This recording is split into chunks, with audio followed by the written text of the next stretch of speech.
The David Pakman Show at davidpakman.com.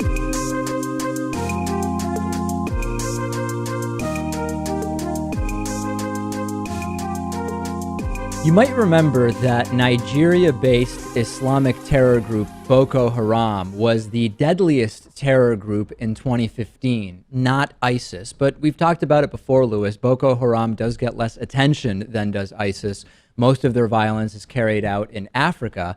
Boko Haram has been involved in thievery, beheadings, mass kidnappings, torching entire villages, really running the gamut. And although it didn't receive too much corporate media coverage, you might remember that 2 years ago, we were reporting extensively about Boko Haram having kidnapped nearly 300 girls from a school in Nigeria. Several dozen of those girls ultimately escaped pretty early on, but most are actually still missing. Looks like that story, it just sort of faded from the corporate media narrative. I guess it wasn't interesting or compelling enough. I don't really know what the deal is with media coverage and stories like this. Occasionally you'll have really nasty incidents, even worse than the schoolgirl one, that will receive far less coverage. Well, in hugely disturbing news, Boko Haram is increasingly using children in suicide attacks. And I sort of use the term suicide carefully because children are blowing themselves up in the blowing up of others. But sometimes it's not even clear the children know they're carrying an explosive, never mind going to carry out a suicide attack. This is a report from UNICEF, which says that there were 4 children used in so-called suicide attacks in 2014. And in 2015, that number went up 11 times to 44 for Boko Haram. The report also says, this is unbelievable, that nearly 1 of every 5 suicide attacks, period, conducted by Boko Haram is using a child, and that in the cases where children are being used, around 2/3 are little girls. The bombers, the youngest bomber so far, and again, the term bomber, not necessarily the right term here, thought to be 8 years old. And as UNICEF regional director said, the UNICEF regional director for West and Central Africa said, these children are victims, not perpetrators. A UNICEF spokesman also told Reuters, as I mentioned, that not only are the kids usually not going to deliberately blow anything up, including themselves or others, very often they don't even know that they are carrying a bomb on their person. Nothing new, right, about kids being used in so-called suicide bombings. Palestinian militant groups have been doing this all the way back to, at minimum, 2000. From 2000 to 2005, during the Second Intifada, this was relatively prevalent. And then over the last 10 years, the Taliban has also used children in these sort of forced suicide bombings in Afghanistan and Pakistan. So long story short, this is not unusual for Islamic groups, broadly speaking, Lewis, but the surge among Boko Haram's use of this method, very disturbing. Yeah, and you know what? It's sad, but it makes sense, right? Children are very easy to manipulate. These, in the case of Boko Haram, oftentimes these are children that have been taken away from their parents who have been killed by Boko Haram. Sometimes they're turned into soldiers, and the many of the terrorists we see and fight and are used to had their brains warped when they were quite young. And that's for those who have any clue at all what they are doing. And as UNICEF mentioned, a lot of these kids don't even know what it is that they're doing. Less political will for the U.S. to get involved with Boko Haram than ISIS. Not that it should, right? Not that the U.S. is the world's police, but there are also a lot of questions, and you've talked about this, Lewis, questions about the Nigerian government. Does the Nigerian government not want to get that involved because of cronyism, or is it more because of fear, or is it some combination of both? We don't really know right now. Yeah, it's hard to say because they have had some strange reactions to terror attacks by Boko Haram. I'm going to play some video and audio for you of what may be the dumbest segment I've ever seen on CNN. You know, if you've been paying attention to politics, that right-wingers and victimhood have a sort of strange relationship. The list of real victims is very odd in the minds of many right-wingers. Oppressed minorities, that's overblown. They're not really victims. It's mostly their own doing, sometimes because they're lazy. Women aren't oppressed. They're just biologically different, and it might seem to liberals like they're victims, but they're really not. What's another example? Muslims. Muslims are just terrorists. They're not actually victims of discrimination. The real victims for the right happen to end up being some combination of white, male, or Christian. And if you're really lucky, a white Christian male is the perfect definition of the true victim for many right-wingers.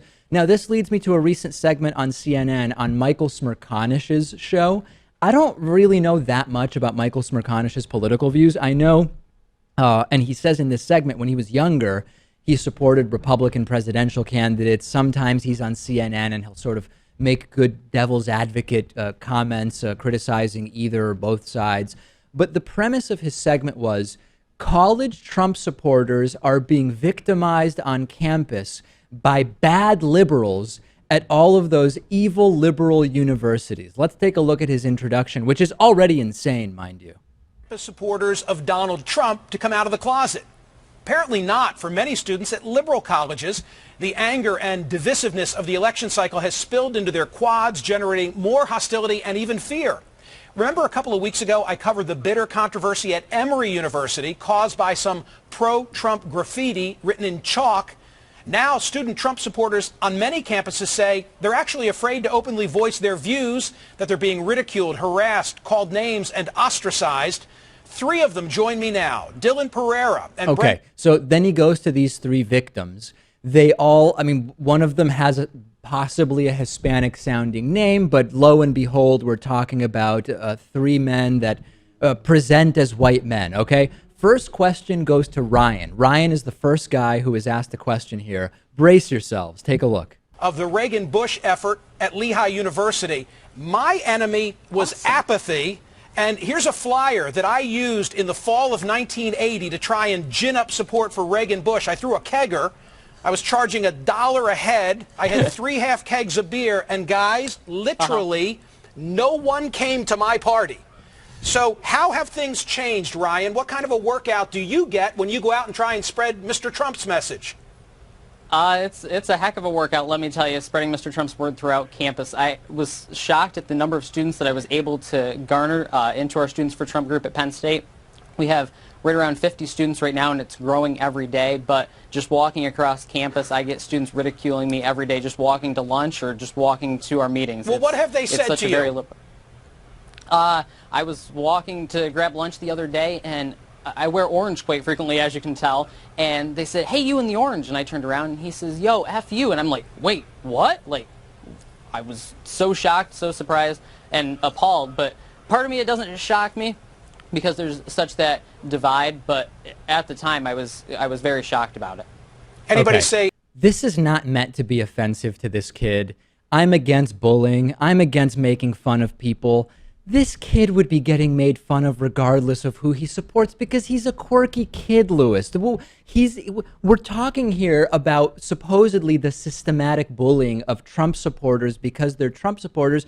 The kid says he was walking through campus and someone said F you. This entire thing, Lewis, is a completely fabricated way of making these kids appear to be the powerless victims in this entire scenario. And of course, we don't want anybody to be made fun of. Bullying is a disaster. This is all a disaster. But what are we really talking about here with this incredible segment? I don't know. We're talking about an orange shirt. And I don't know. It's well, we know that Donald Trump, that there's a divide. Yeah. We know that his politics are divisive. Of course. We know that he is a very polarizing figure. Yeah. So I really don't know what we're accomplishing with this segment. Let's get to the next kid and see if we can figure it out. Brendan, what's been the reaction at NYU? I haven't had anything that severe. But definitely, if you try to engage in political discourse, if you try to have conversations, you're just dismissed right off the bat if you say you're a Trump supporter. So usually, if I actually plan to have a meaningful political conversation, I have to wait and slide that in later after I've already made my points. But well, how do they know that you're for Mr. Trump? Do you wear the hat? I do have a hat, and I have worn it in the past. And I do talk about it a little bit more openly now, but it's still that the dismissal just, as a lesser, for some reason I have like lesser intelligence or something, because I support Donald Trump. So it's just those types of insinuations. So Dylan, Wow, incredible. People think he's not that smart because he supports Trump, which makes barely any sense for anyone to support. And then let's go to guy number 3 here, Lewis. And this is just an incredible indictment of the horrible anti-Trump bullying that goes on. Not Does really. it drive you Trump supporters underground, or are you still out there wearing your Trumpism proudly? Well, that's changed recently. So more and more we've been coming out of the closet. I've been meeting so many more Trump supporters. I think the number of Trump supporters I met has doubled. So it was originally 30, now it's closer to 60. Wow. And so we're a growing movement. People are no longer afraid. They're coming out. There still is that stigma. The other students of the campus, they get aggressive. They start yelling at me. I got yelled at. What happened when you were yelled at? Well, it was this girl. She just started screaming at me. She called me a fascist, a racist, all this really crazy. Because you were doing what? Like wearing a button or something? No, it came up in a conversation. But I just said that, yeah, she asked who I supported for the Republican, or... Yeah, so wow, people are just yelling at you because you're wearing Trump gear and they're calling you racist and fascist. No, actually, it was in the context of a conversation. So what he's actually saying is he had a political conversation with someone, and based on what he said, someone felt he was being fascistic or racist. Incredible, Lewis. What incredible anti-Trump bigotry that's going on these college campuses. Let's talk about what Trump supporters say to others. Right. How about a segment about that? This is the dumbest segment I've seen on CNN, and I wonder if someone forced Michael Smerconish to do this stupid thing. It's not that I don't care about bullying. It's the idea that the marginalized are the white male students who support Donald Trump. And then last segment here, Smerconish goes back to the first kid and says, is all of this actual inflammatory rhetoric from Trump affecting you in any way? He says, no, I don't care about that. I support him anyway. Any of the negatives about Mr. Trump, the comment about Mexico sending us its rapists, the misogyny, as some would term it, the way in which he mocked the disabled reporter for the New York Times, you know the negatives that are raised against your guy. That doesn't slow you down at all. Not one bit. Right. With his business background and what he's been able to do with the Trump organization just shows how much energy he's willing to put into this country and turn the economy around, turn this country around, and put us on the right step forward. And especially for my generation, we're going to be the ones dealing with it for years upon years. So I believe it's important to get someone, specifically Mr. Trump, in there who can put us on that right step forward. Exactly. So the fact that he openly mocked a disabled journalist doesn't impact me whatsoever. Trump is the guy for me. But is this the low point of Michael Smerconish's career? It most likely is, but I don't know much about him either. So I'm going to give him a pass on this one because it's CNN and he may have been forced to do this. Let's assume someone with even worse judgment than Michael Smerconish insisted that he do this segment where you portray white male Trump supporters as the marginalized and bullied victims in the country, really sticking up for the little guy. Good job, Michael Smerconish. The David Pakman Show at davidpakman.com.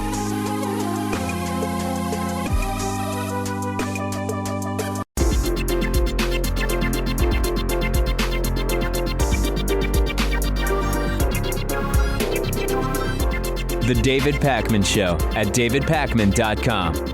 David Doe is today's new member of the day. He signed up at davidpakman.com/membership, and for the next 6 days, you can get a 33% discount and a free David Pakman Show t-shirt if you sign up at davidpakman.com/spring16. Lewis, I have something here I think people will like.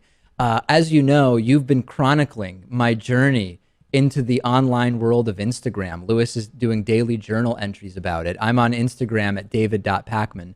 And these are my 2 most popular Instagram posts for the last week. I'll get to what's on the screen right now in a second. The second most popular picture was I was just watching a Cruz speech. And off the cuff, I said, this is the creepiest guy, Ted Cruz, currently running in this entire thing. And a lot of people thought, Lewis, angrily, that I was in some way stereotyping Ted Cruz unfairly as creepy or something like that. I didn't know that saying someone had a creepy appearance now was an insult that needed to be sort of moderated or policed in any way. Well, if you're talking about someone who has been anointed by God to become the next president, you might want to be careful. Yeah, and clearly I learned that quickly. For the most part, the Instagram audience that follows me is pretty progressive, but a lot of people very, very angry that I had the audacity to say Ted Cruz's physical appearance is creepy. I call it giving me the heebie-jeebies, and I know that's Lewis has been on enough dates to know that feeling, the heebie-jeebies. David does not use that term lightly. Yeah, exactly. And the most popular picture I posted in the last week to Instagram, I got one of those face swap machines. I guess it's an app. And I did a face swap with a painting that was in my apartment. And I think I would call this a huge success, Lewis, right? I mean, you can see my facial expression with the blonde hair of the woman portrayed in the painting, and then that woman's face portrayed with my hair, face shape, and stubble. This is exactly how face swap is meant to be used by the kids, right? It is. It's a successful attempt at whatever you were trying to do. I guess you were just trying to swap faces. I tried to do a face swap with a bottle of Fernet, which is one of Lewis's favorite Amaros. Not his favorite, but one of. And it didn't pick up the Fernet as a face. So instead I had to use this incredible painting that I have. A real face. You got to use a face. Exactly. Follow me on Instagram, david.pacman. It's crazy what's going on there, Lewis. I mean, it is a social media platform like no other I've ever seen. And like one I've never seen either, because I've never seen it. Exactly. Yeah. It's super interesting what's going on with the supposed front runner of the Republican presidential primary race, Donald Trump. There's a really good article on FiveThirtyEight, which concedes that, of course, Trump is the front runner, right? Mathematically, Trump is ahead. There's no doubt that right now he is in the lead in terms of the popular vote gathered in these Republican primaries, in terms of the delegates that have been assigned so far. No doubt about it. But historically, Donald Trump is the weakest front runner that there has been in a very long time. Donald Trump, we're almost halfway through April, right? He's won 37% of the primary vote so far and 46% of the assigned delegates so far. If you go back to 1972, that's 44 years, there has never been a weaker frontrunner around mid-April. Let's put up the first image here from this FiveThirtyEight article, and you'll notice the red line there is Donald Trump, and I'll explain what's going on here in case you're just listening along with us. If you look at about a third of the way into April, a few days less than that here in this particular picture, at this point, Trump has less support in terms of the popular vote than John McCain in 2008, Ronald Reagan in 1980, Mitt Romney in 2012, Bob Dole in 96, George W. Bush in 2000, and George H.W. Bush back in 1988. Now, the ones listed there who were doing the least amount better than Donald Trump, if that makes sense, are Romney and McCain, but they were still way ahead of where Trump was right now in the delegate race, in spite of only being slightly ahead when it comes to the popular vote. So let's look at that next. If we look at the current delegate situation with Trump and compare it to past Republican primaries, you will notice that Romney and McCain at this point in April in 2008 and 2012 respectively were way ahead, Lewis, of where Donald Trump is today. And if you compare it to Ronald Reagan in 1980 or George W. Bush in the year 2000 or Bob Dole in 96 or no comparison whatsoever to George H.W. Bush in 1988, Trump is the weakest frontrunner as of early to mid-April, dating all the way back to 1972. Will this make a difference, Lewis? I mean, the issue now is, will Trump get to 1237 or won't he get to 1237? But I think that this context is pretty relevant. It makes it seem more likely that he won't. And that has been your theory, and that's why you like this article, right? Lewis, I don't go... You're suggesting that I am falling prey to confirmation bias, which is that I am looking for articles that support my pre-existing narrative. No, the numbers agree with you. I maintain that Donald Trump... Lewis all of a sudden playing devil's advocate today. He had something in his mate this morning that really has him riled up. I maintain that Donald Trump will not be the nominee, period. It won't happen prior to the Republican National Convention, and there are already rumblings that Donald Trump is lining up an exit strategy here. And if he even stays into the convention, he will not, Lewis, I maintain my prediction, be the nominee. What do you think at this point? Yeah, there's a good chance you're right. Can I leave it at that? By all means. If I had to, yeah. But he could still become the nominee. I find it highly unlikely.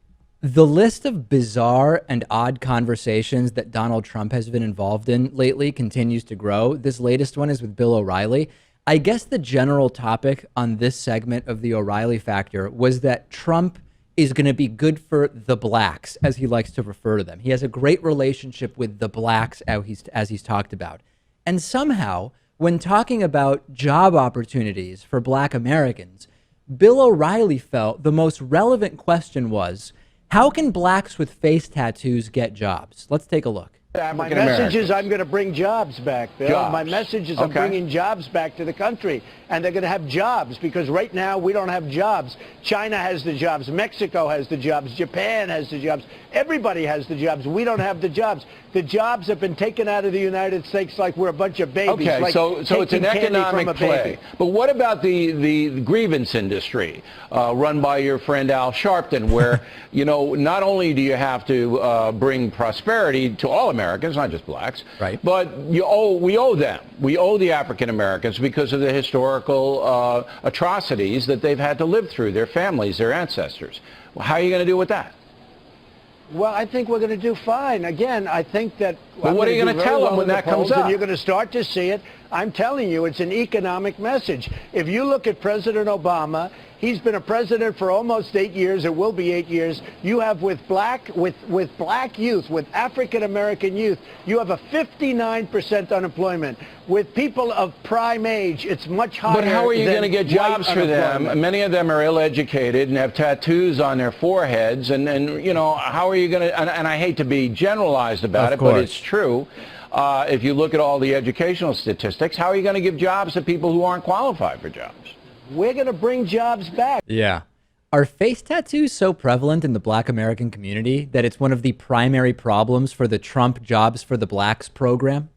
I can't remember the last time I saw a black youth with a face tattoo. I can think of one person, period, with a face tattoo that is a black man. And Mike Tyson? Mike Tyson, that's exactly Tyson, right. yeah. The main objection to Trump bringing jobs to black people, according to Bill O'Reilly, the number one question is lack of education and face tattoos. That's going to be the impediment to Trump's plan. Is this part of that outreach to the black American community we keep hearing about from the right? If you ask Trump, it's not going to be an impediment at all. Well, to Trump's credit, he didn't bite on it, right? Yeah. Trump's credit. What O'Reilly said was sort of baiting Trump, and Trump instead went with the worthless garbage about bringing jobs back from countries when those jobs don't exist anymore because of technological unemployment and the decline of the manufacturing industry. Fine, what Trump said was nonsense, but he didn't take the face tattoo bait that Bill O'Reilly set up for him. And for that, I think we should pat him on the back, not that he doesn't do that to himself enough already. Yeah, that was wise. How could you even answer that? I guess you could talk about Mike Tyson, but for once, Donald actually knows when not to answer a question. A huge group of the so-called poorly educated happen to be supporting Donald Trump, and I hate to break it to O'Reilly, they're mostly white people.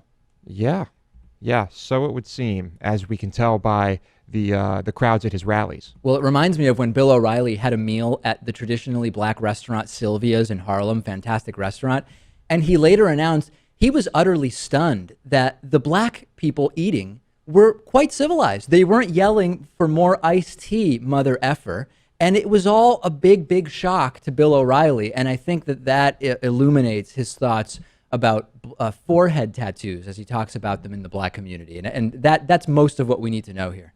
When he talks about just about anything related to society or youth or technology, he has no idea what he's talking about. This man has been living in a bubble for decades and decades. Right. They had to, as we heard from the Fox News mole when we interviewed him, Bill O'Reilly was so confused by the idea of remote printing that his staff told him it was a fax machine and that he was receiving faxes with notes for the show because he couldn't even understand what it meant that somebody was remote printing to his printer. And I think this entire picture is pretty clear about Bill O'Reilly. So congrats, Donald Trump. Somehow managed to be the least racist guy in the conversation. The David Pakman Show at davidpakman.com.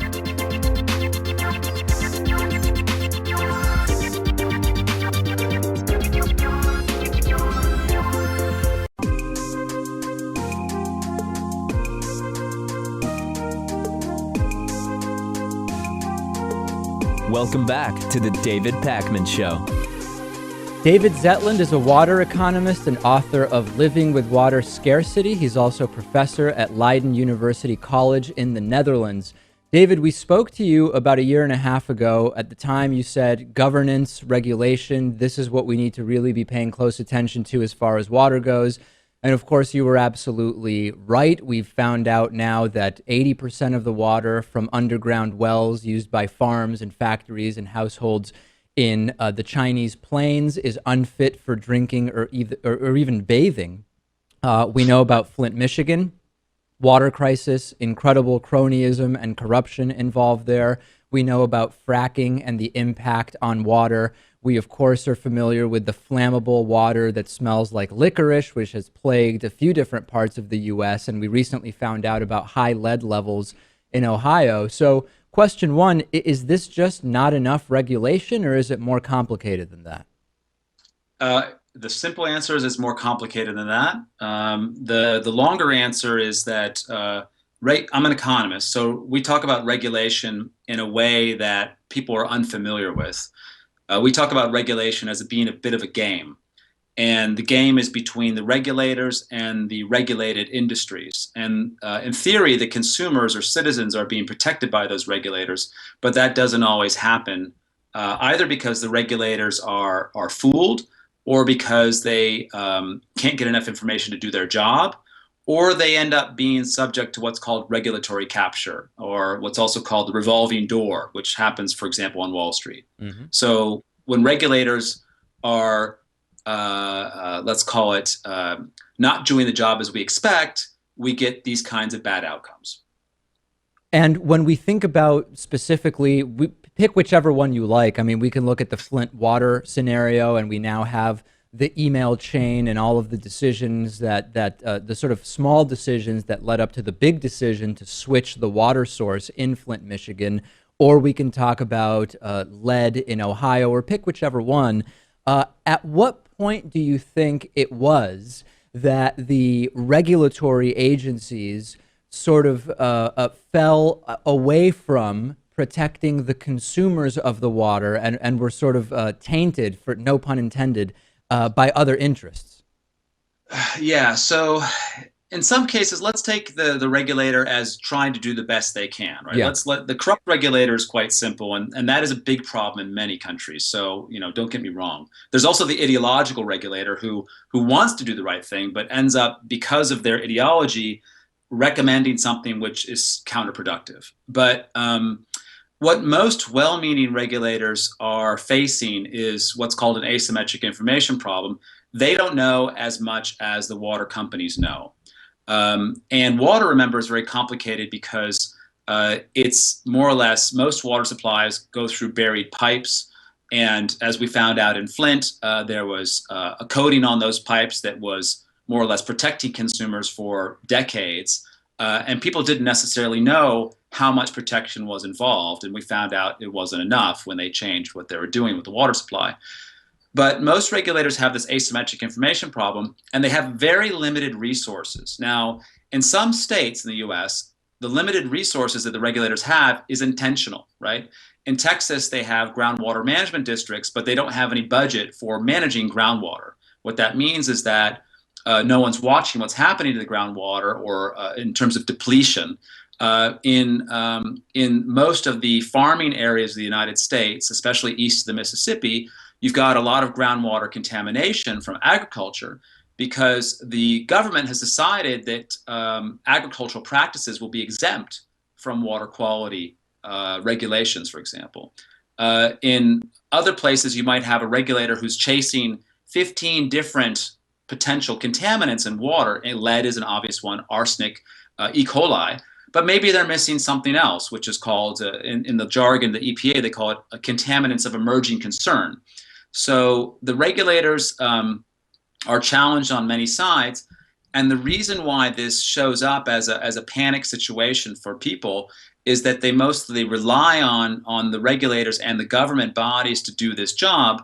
Whereas when it comes to, for example, the car market or the mobile phone market or the market for wine, you don't rely on the government because the markets have competition, and regulators are in a place where we don't have competition naturally. And so we have to rely on them to do a good job. And along those lines, if you're sort of in the market of people who drink water, which is any human looking to stay alive, Sure. what sort of resources are at one's disposal to try to exert influence over their water supply? I mean, we hear a lot about conservation of water and shortening showers and having sort of water conscious diet when it comes to the agricultural use of water, et cetera, washing your car outdoors, whatever. But that doesn't even begin to touch the sort of systemic issues that we've seen in a lot of these cities. I mean, can the average person do anything? Not directly. I mean, the average person's solution most of the time is to drink bottled water. Which, as you talked about last time, creates a whole other set of problems. Right. So it's, it's basically saying, I'm leaving this game. I don't want to play this game. So I'm going to go with my own bottle over there. But of course, as you said, it's maybe sometimes the water's not even fit for bathing in, right? So, bathing in bottled water starts to get expensive. Washing your car, yes, somebody's going to wash their car probably because they worry about their paint job on their Porsche. But water systems in all over the world are community run in a way, and they're community specific in a sense. So the piped water that I get in my house here in Amsterdam is the same piped water as my neighbor gets and the people across town get. So if something's going wrong, we're all affected. And so we're sharing a commons, right? A communal system. And what that means is that we all have a big stake, of course, in the operation of that system. But it also means that if I go and fix the problem, say I go and I join the board of directors of my utility, or I go down there with my water testing kit and I go and test the water for contaminants and so on. Yeah. If I go do that work, then someone else is very happy because I'm doing a lot of policing work for them. And they're like, great, now I know that David's on the job. But on the other hand, I might just say, hey, I hope that Bob is on the job because I don't have the time or the money to do this. So you get what's called a free rider problem in terms of consumers and citizens having an understanding or oversight of how their systems are working, which is why we have regulators. So as an individual, you can't do a lot except that kind of push regulators to do their job, to push politicians maybe to make the regulators do their job. Besides taking direct action, which is really difficult when you have hundreds of thousands of people sharing your water system.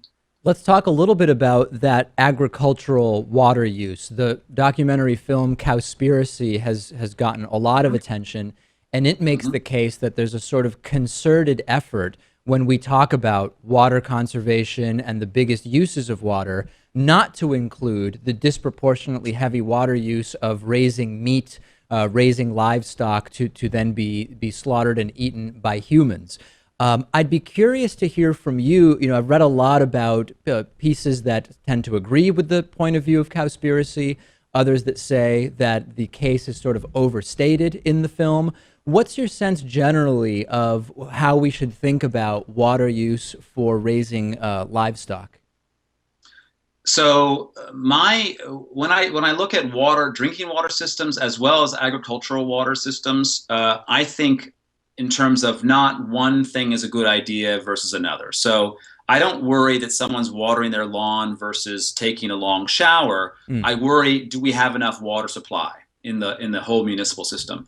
When it comes to agricultural water use, I'm not worried about whether they're raising beef or they're raising alfalfa or they're raising rice in the desert. That's another thing. I'm worried about how much water is being used at all compared to how much water we need in the environment. And so in that sense, I'm agnostic about different practices. Now, that said, there is a very long history of the US government and governments around the world subsidizing agriculture. They usually claim it's for some form of food security, but that's not true. And it's much more often the case of a special interest lobby getting subsidized access to water, as well as a lack of interest in protecting environmental water flows. And what this means is that you get all kinds of crazy stuff, like all of the subsidies the US government puts into growing corn, for example, including corn ethanol, which is another environmental disaster, including writing regulations that don't require CAFOs. They're not called confined. They're called, is it compact animal feeding operations? Or I believe CAFO so, yeah. stands, I think compact. So the government actually has relaxed a lot of water pollution regulations for CAFOs based on lobbying from industry. In that case, they're basically saying it's a good. We don't mind having massive environmental pollution because we're trying to lower the price of pork. This is an example. It was 20. I have a paper that I was reading. It's about 20 cents a kilo, about 10 cents a pound is the savings to consumers for all of the environmental contamination linked to hog production in the United States. And hogs are worse than even cows. It's hard to believe, but it's true. So for 10 cents a pound, we've kind of writing off these local communities. And that kind of stuff is a really sad thing. I think most people would not actually agree with that. So to get back to Cowspiracy, I used to be a vegetarian. I was a vegan for a while. And I think that the points that he makes are often correct, certainly when it comes to environmental pollution. But I don't think swearing off of meat is the solution as much as having sustainable agriculture, and whatever farmers are growing, whether it's organic or sustainable or whatever, is going to be less damaging to the environment, either in terms of water quality or water quantity. Last thing I want to touch on, is there any good water-related news from the last year and a half? I mean, a type of water was found on Mars. Is that, I don't know if we have to go that far to find positive water news. Oh, no. We've got plenty of water on the Earth. Has there been any good news? Let's see. Climate change, terrible news. Right. Water quality, we have events. I think actually there's 10 more Flint, Michigans out there. We just don't know it because of detection problems. Good news in terms of water is hard to come by in the United States. Yeah. The only thing I can kind of tell you is that there's this kind of march of technology, which is desalination technology, which can be used to desalt seawater as well as clean contaminated water. That's been improving for decades, so that's just not changed. But we haven't reached, I think, a inflection point, a tipping point, where people get serious about, number one, getting good quality water regulation, and number two, paying for the water they use. And by, I guess, number three, limiting what farmers are doing with water, because those impacts are just absolutely disaster as far as food security, water storage for droughts, and so on. All right. Well, we're reaching a little bit, but I guess that's somewhat not that negative, we could say. Yeah, I think we haven't had enough people, dying in the streets, but we're getting more people dying in the streets. So as soon as we hit our quota, suddenly people will wake up and say, okay, we got to get serious about this. Well, there's something to look forward to for all of us. David Zetland, water economist. The book is Living with Water Scarcity. David, thanks as always. Pleasure to talk. The David Pakman Show at davidpakman.com.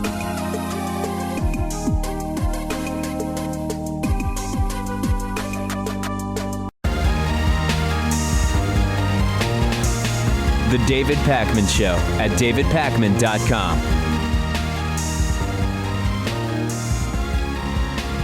Indiana State Trooper Brian Hamilton was fired for proselytizing to people that he pulled over during traffic stops, and a woman filed a complaint in January alleging that when Mr. Hamilton pulled her over, he asked her which church she attended and whether she had been saved, naturally by our Lord and Savior Jesus Christ. This was the second such lawsuit. Back in September of 2014, Hamilton was also sued by a different woman, Ellen Bogan, for asking her whether she acknowledged that she was a sinner and had accepted Jesus Christ as her savior. He spoke out over the weekend, and he says he accepts the firing because he is nothing other than a soldier for Jesus Christ.